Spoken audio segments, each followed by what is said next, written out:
Hello friend, welcome to this channel. तो आज हम पढ़ेंगे सर्जिकल टॉपिक, जो कि सर्जरी का हमारा टॉपिक है बर्न्स। तो बर्न्स का डेफिनेशन फर्स्ट देखते हैं। A burns is a wound in a which there is coagulated necrosis of tissue, जिसमें डेड टिश्यू, जो नेक्रोसिस इट मीन होता है डेड टिश्यू, कोगुलेटिव मतलब ब्लड जैसे जमा हो जाता है वैसे, मतलब नेक्रोसिस जो डेड टिश्यू होते हैं वो कोगुलेट जमा करता है, मतलब इकट्ठा कर लेने का काम करता है। It mean the Burns. Types इसके कितने होते हैं वो देखते हैं।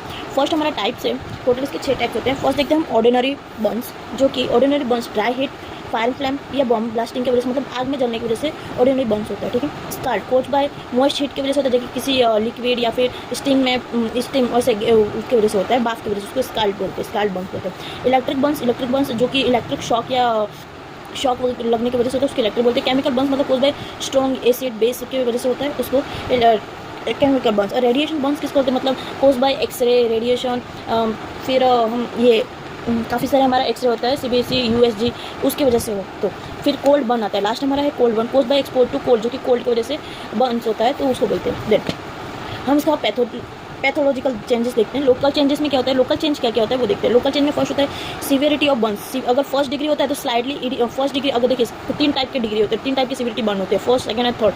फर्स्ट डिग्री बर्न होता है तो ईडीमा देखने को मिलता है, एपिडर्मिस होता है, मतलब स्वेलिंग आ जाता है वहाँ पे, और एपिडर्मिस में स्वेलिंग आ जाता है। ठीक है। सेकंड डिग्री में हमारा थिकनेस ऑफ एपिडर्मिस डिस्ट्रॉय, जो थिकनेस है वो डिस्ट्रॉय हो जाता है। थर्ड डिग्री में completely destruction of the epidermis, completely मतलब डेथ हो जाता है वो टिश्यू का वहाँ पे। फिर आता है एक्सटेंट ऑफ बर्न्स कितने, और जिसको हम रूल ऑफ 9 भी बोलते हैं। ये अलग से शॉर्ट क्वेश्चन में पूछा जा सकता है, या फिर ये टोटल अगर आपको एक क्वेश्चन बर्न्स में पूछ सकता है कि बर्न्स लिखिए लॉन्ग क्वेश्चन में, देन उसके लिए आपको हेल्पफुल है। रूल ऑफ 9 जो कि हमने लास्ट ईयर FLT में भी पढ़ा था, देन यहाँ पे भी फिर से आया है हमारा।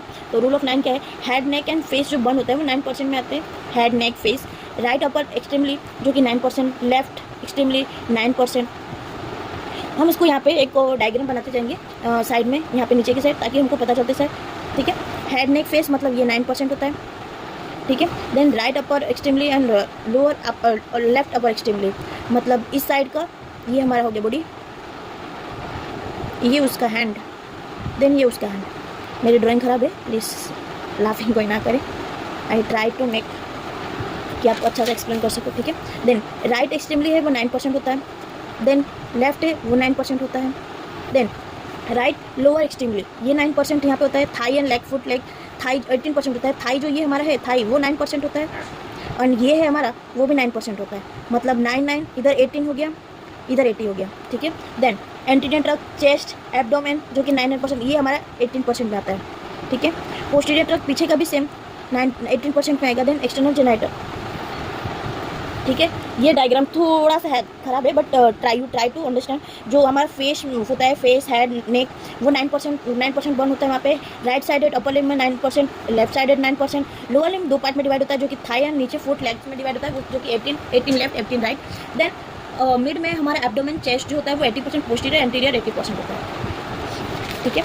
देन हम देखते हैं सिस्टमिक चेंज क्या क्या होता है। सिस्टमिक चेंज में अगर शॉक में देखने जाए तो oligaemic shock, neurogenic shock, cardiogenic, bacteriogenic type से शॉक हो सकते हैं। बायोकेमिकल चेंजेस क्या होते हैं ये देखिए, इलेक्ट्रोलाइट इम्बैलेंस हो जाता है, हाइपरप्रोटीनेमिया इम्बैलेंस हो जाता है, हाइपरग्लाइसीमिया, ब्लड एरिया इंक्रीज हो जाता है, जो ब्लड फ्लो होता है हमारा वो इंक्रीज होता है। देन चेंज इन ब्लड में क्या होता है, जो हीमोग्लोबिन लेवल है वो इंक्रीज हो जाता है, RBC है हमारा इंक्रीज होता है, अनीमिया भी इंक्रीज हो जाता है। देन हम इसका ट्रीटमेंट कैसे करते हैं, किसी भी चीज़ का सर्जरी में मेन पॉइंट क्या है, पैथोजेनेसिस एक तो हमारा है, देन ट्रीटमेंट, देन कॉम्प्लिकेशन क्या रहा है और उसके लिए क्या मेडिसिन प्रिस्क्राइब कर सकते हैं, मोस्ट इंपॉर्टेंट है। देन ट्रीटमेंट क्या करेंगे, treatment of shock, air way maintain करेंगे कि ये अगर शॉक या किसी टाइप का शॉक है तो एयर वे सही से एयर पास हो, सेडेटिव हो सके, देन फ्लूइड रेसिटेशन हो सके। देन जनरली ट्रीट क्या कर सकते हैं, स्टेरोटोमी, फैसिटोमी हो सकता है, टिटनेस फेरक करे, एंटीबायोटिक दे, उसे न्यूट्रिशनल सपोर्ट करे उसको।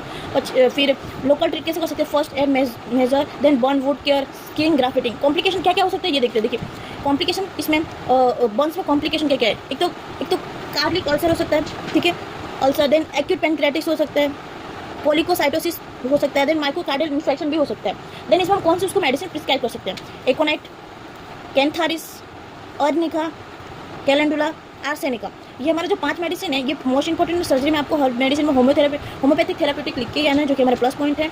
And thank you so much. आपको ये वीडियो अच्छा लगा हो तो लाइक एंड सब्सक्राइब जरूर करें। इसका फोटो अगर आपको चाहिए नोटबुक का तो मुझे कमेंट करें, मैं आपको टेलीग्राम का लिंक भी सेंड कर दूँगी, वहाँ से आपको मिल जाएगा। Then thank you so much.